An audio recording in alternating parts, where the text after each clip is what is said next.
Jesus said a certain man had 2 sons. The younger son said to his father, "Father, give me my share of the inheritance." Then the father divided his estate between them. Soon afterward, the younger son gathered everything together and took a trip to a land far away. There he wasted his wealth through extravagant living. When he had used up his resources, a severe food shortage arose in that country, and he began to be in need.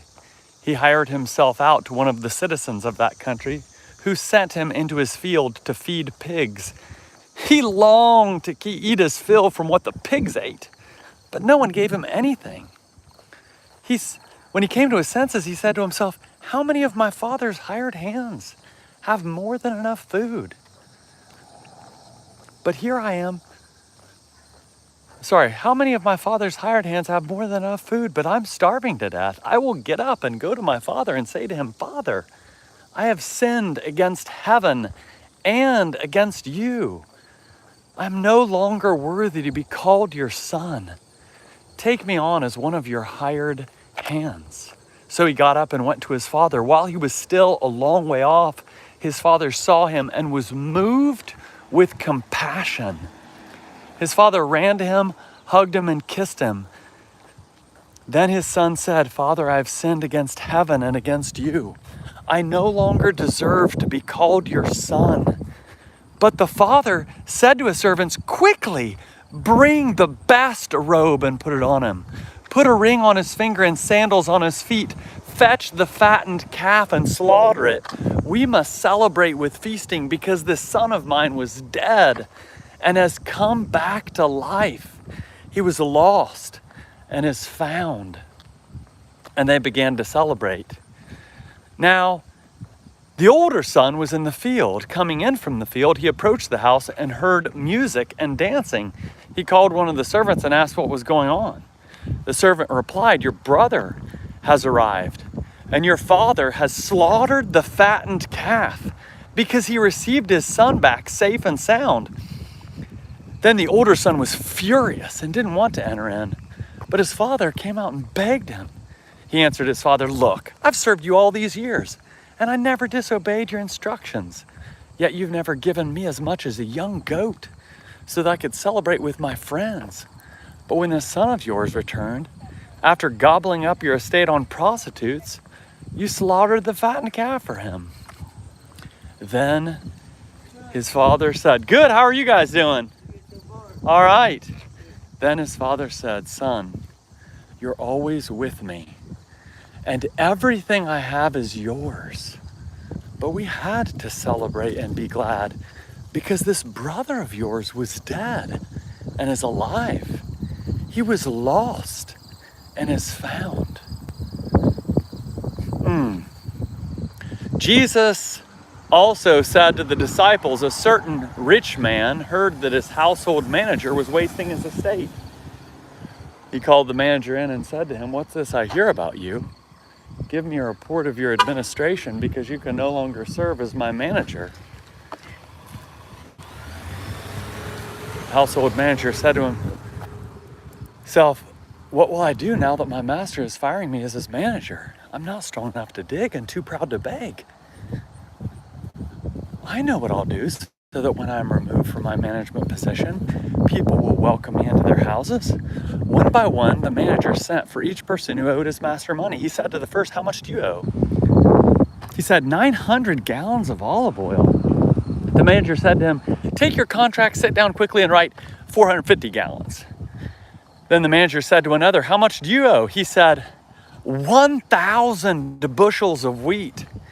He said, "Take your contract and write 800. The master commended the dishonest manager because he acted cleverly. People who belong to this world are more clever in dealing with their peers than are people who belong to the light. I tell you, use worldly wealth to make friends for yourself, so that when it is gone, you'll be welcomed into the eternal homes. Whoever is faithful with little is faithful with much, and the one who is dishonest with little is dishonest with much. If you haven't been faithful with worldly wealth, who will trust you with true riches? If you haven't been faithful with someone else's property, who will give you your own? No household servant can serve two masters. Either you will hate the one and love the other, or you'll be devoted to the one and have contempt for the other. You cannot serve God and money. The Pharisees, who are money lovers, heard all this and sneered at Jesus. He said to them, "You're the ones who justify yourselves before people, but God knows your hearts. What is highly valued by people is deeply offensive to God." Until John, there was only the law and the prophets. Since then, the good news of God's kingdom is being preached. How are you doing? Good to see you. Since then, the good news of God's kingdom is being preached and everyone is urged to enter it.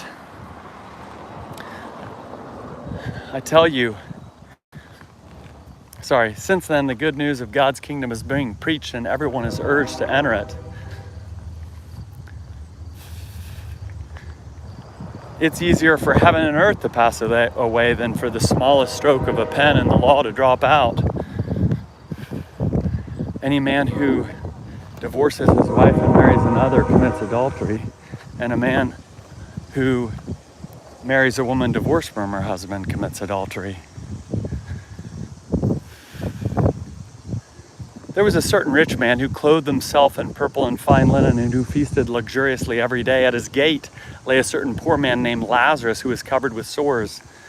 Lazarus longed to eat the crumbs that fell from the rich man's table. Instead, dogs would come and lick his sores. The poor man died and was carried by angels to Abraham's side. The rich man also died and was buried. While being tormented in the place of the dead, he looked up and saw Abraham in a distance with Lazarus at his side. He shouted, "Father Abraham, have mercy on me. Send Lazarus to dip the tip of his finger in water and cool my tongue because I'm suffering in this flame." But Abraham said, "Child, remember that during your lifetime you received good things, whereas Lazarus received terrible things. Now Lazarus is being comforted and you're in great pain. Moreover, a great crevasse has been fixed between us and you. Those who wish to cross over from here to you cannot, neither can anyone cross from there to us." The rich man said, "Then I beg you, Father, send Lazarus to my father's house. I have 5 brothers. He needs to warn them so that they don't come to this place of agony."